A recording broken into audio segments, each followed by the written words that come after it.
How's it going? Welcome back to another great video with the majestic host, Xavier. Oh yes, that's right. Today we're going to be taking a look at Daymare, 1994. Sandcastle.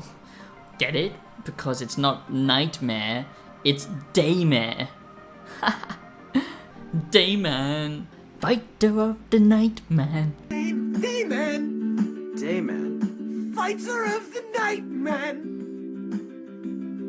champion of the sun. You're a master of karate and friendship for everyone. A Dayman, that's it. Dayman, Fighter of the night man, champion of the sun. Today I'm going to be giving you my Daymare 1994 Sandcastle review, my Daymare 1994 Sandcastle game review. I do hope you enjoy this one. I've only played early access, so bear that in mind. This is based around the hands-on that I've managed to try myself, not for full release. Just so it's clear, I always make my reviews transparent. It's always based on early content, and then I do a deep dive if I actually really love the game and do an analysis of it. So this is a prequel to Daymare 1998, and this is obviously set 4 years earlier, and the first game got very mixed reviews, I have to say. A lot of people felt that this was just a complete clone and almost a parody of Resident Evil. Not so bad that there aren't any fans of this game. In fact, the developers of Resident Evil actually said that, they should make their own game, because I think the developers started, correct me if I'm wrong, with trying to remake one of the old Resident Evil games, and that's exactly what this does feel like. It does feel very much heavily inspired from games like Dead Space and Resident Evil, and a lot of people felt that it was just kind of a bad clone, a bad copy and pasted version of Resident Evil, but it was successful enough that it did get a fan following, and now here we are with the second one, which is a lot better, I have to say. It is a lot more polished. It does feel like a proper game, and it doesn't feel like it was made by literally a few people. This is still very much an indie team, but I support that. We need to support independent game developers because they are the ones who are innovating and pushing the gaming space into interesting directions. And the fact that, shill studio companies, and the fact that we get shills like IGN who basically crap all over smaller developers, it makes me very upset, because that's how, money is made in the gaming industry, by being paid off by bigger studios and developers and publishers, and then of course all of the smaller developers don't get any chance. But yes, this isn't a perfect game, but I do think this is a definite improvement compared to the first game, and there's a lot here to like if you are a fan of survival horror, especially if you're looking for a more old school approach to survival horror. If you like games like Resident Evil 4 or Resident Evil 5. So let me tell you, in this Daymare 1994 game review, what is actually better? Well, the animations are a lot crisper and they feel a lot more fluid. The combat is a hell of a lot better. The graphics are of course improved. Before, the faces literally looked like the stuff of nightmares. It's truly horrifying stuff. That was the true horror, I have to say, in the earlier game, and it makes the early Bethesda games look like Mona Lisas, okay, pieces of art. I heard that thieves broke into the Arcane University, the Imperial Legion compound, and the temple all on the same night. Wait a minute, let me do that one again. Also, now they have added a dismemberment system similar to Dead Space. It isn't as well done, I have to say. It doesn't feel as smooth. It does feel a little bit disjointed, pardon the pun.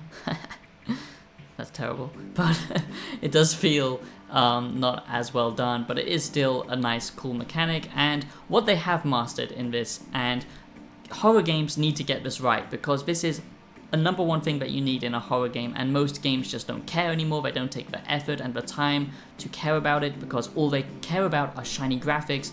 But graphics don't mean shit, okay? If you don't have good lighting, And what this game has is some amazing lighting, actual real-time lighting, so it does actually feel like you are in the dark, not just some, you know, it doesn't feel artificially dark. This truly feels like you are in a dark, claustrophobic space, and this is a linear experience, so if you are hankering for something that is shorter, that is actually, you know, a story-driven game, that isn't open-ended or anything like that, then I think this will be refreshing for you, because we are getting a lot of those types of bloated games, and it's nice just to have something with a story that you follow and you go through these set missions. So the first game did get a lot of criticisms because it felt very janky at times, and the level design was very poor, and the voice acting wasn't that great.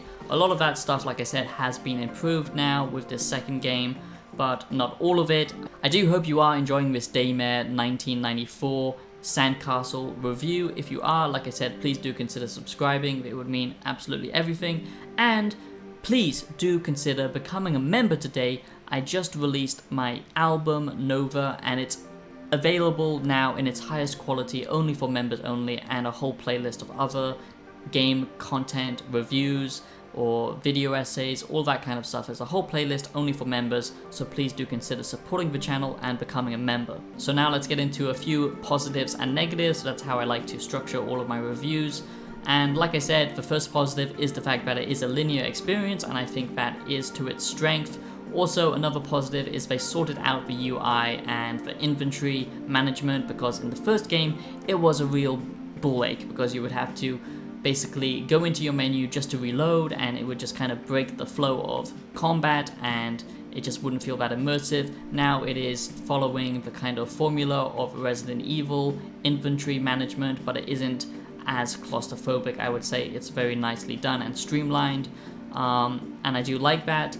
And because this is a story-focused game, you know, don't expect a lot of exploration, but there are some tense moments, and there are some moments where you can go off the beaten path. Some negatives, I would say, is it does have, yes, Saviour's favorite, QuickTime events.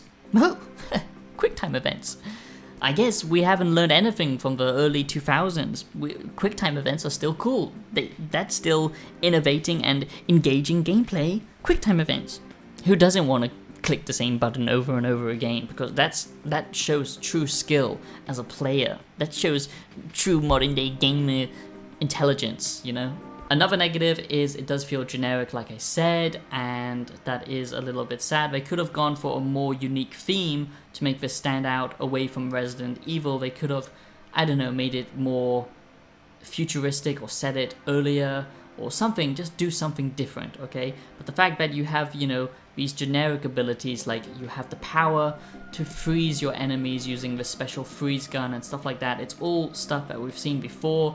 So it's not exactly innovating, which is a shame. Like I said, this is a very mixed game, so there are basically a lot of negatives, but there are positives as well. But another negative is the fact that basically every single enemy encounter feels the same. There's not a massive, you know, wide choice of enemies in this game. There isn't a wide selection of enemy variation, I should say. It's basically just a few enemy types, and they all play out the same, which does make this game feel very boring at times, because once you've encountered them and you've figured out how to deal with them, it doesn't evolve that much. A positive is the fact that they are trying to do some cool things with the puzzles. A lot of it is kind of the same old stuff like in Resident Evil. Find a key card, find, you know, a key or a pin to open a lock. You know, basically you have to search around and read a bunch of stuff, go through different, you know, documents, or basically look through a bunch of emails on a computer, whatever, you know, find that information and then go back to that room, and there you go. Pretty simple stuff, but at times there are some interesting mini games like hacking. The hacking and mini games do feel well thought out, I would say, and basically there are mini games within the game where basically you have to, you know, match pictures together, and it does feel pretty satisfying. So I do feel that they are trying to do unique things with the kind of mini games, just like Atomic Heart. So basically the gameplay loop is going through information, finding some enemies, taking the enemies out, and then some kind of cinematic plays out. So it's that kind of gameplay loop. It does feel generic at times. You're part of this kind of secret government agency, part of Hades, and you go to this facility where of course things have gone wrong, experimentations, all that kind of stuff. So it does feel generic, but still this is a good survival horror game, I would say, especially if you're a fan of that genre.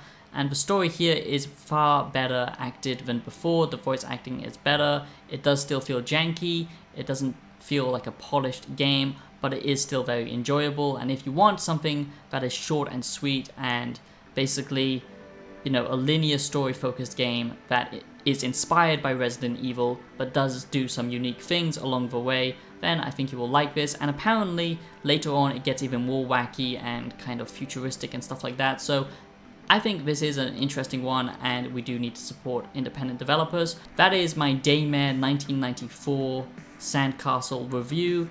And yeah, I do hope you enjoyed this Daymare 1994 Sandcastle Game review. If you did, like I said, please do subscribe. It would mean a lot to me. And consider checking out my music on Spotify. That would also be great. But I do like the fact that they are doing unique things here with the lighting, the puzzles. The story is a little bit generic, but it will have some twists and turns.